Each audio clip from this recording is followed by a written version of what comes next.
Now, before we get into the impact of the day-to-day users, we believe there has been a little bit of an update coming out of the US, that those restrictions have now been softened, but only until August. What have you heard or seen? Yeah, absolutely. So the Commerce Department in the US have basically said that because of security concerns that they have for their end users or end users around the globe, because US citizens don't actually use Huawei because their devices have been barred in the US for many years. We'll continue getting updates from Google and from other software companies to update security patches and do basic updates to the operating system. But beyond that point, it's still murky. We don't know how that's actually going to pan out for users. But at the moment, it looks like they're not going to have access to pretty much applications that we use on a daily basis. Everything from YouTube to accessing the Play Store to just getting a normal Android update on your device will not be possible going forward if it stays as is. And now much has also been made of the fact that you won't be able to get security updates on your phone. How important is that, especially to Android users? It's massively important because unlike the Apple ecosystem, the Android ecosystem is fairly open.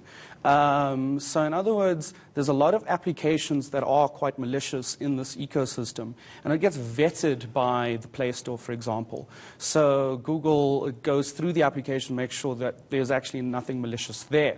But if you take away that vetting system, you're all of a sudden very exposed, just downloading applications from the internet at large.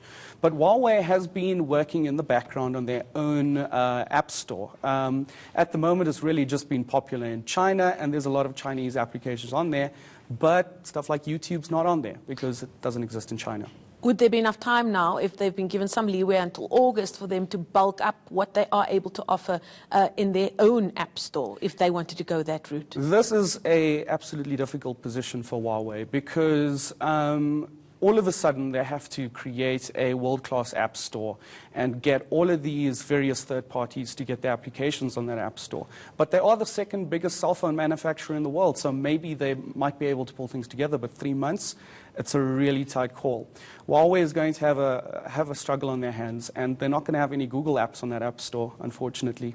Now, ordinary users that might be watching this, they might even be watching this on their Huawei phone as we speak. What do they need to know? The middle-of-the-road user of a phone, they take photos, they look at videos on YouTube, they're not doing high-tech stuff on their phone. What do they need to know other than you don't have to throw your phone away?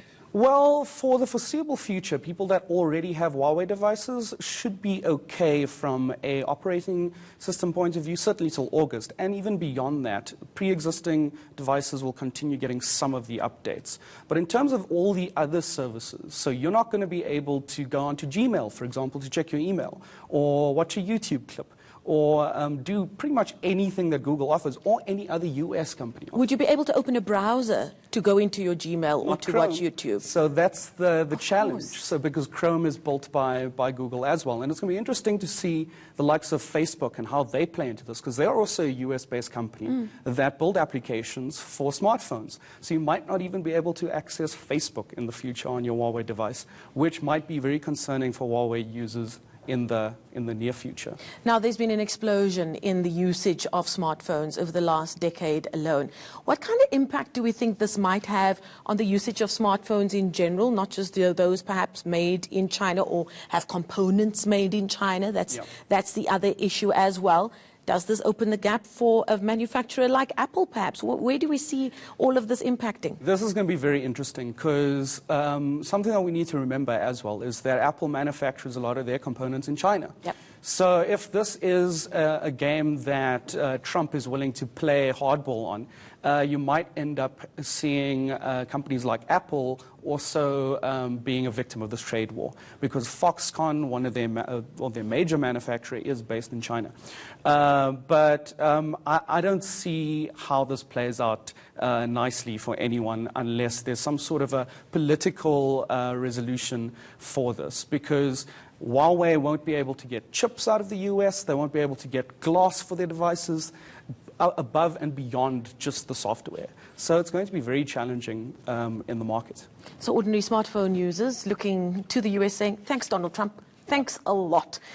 Jason Adrian, thank you a lot, Head of Development at eMedia, just giving us some explanation to what's a very technical story, which I dare say we have not heard the last of. Yep. Thank you so much for joining us this afternoon.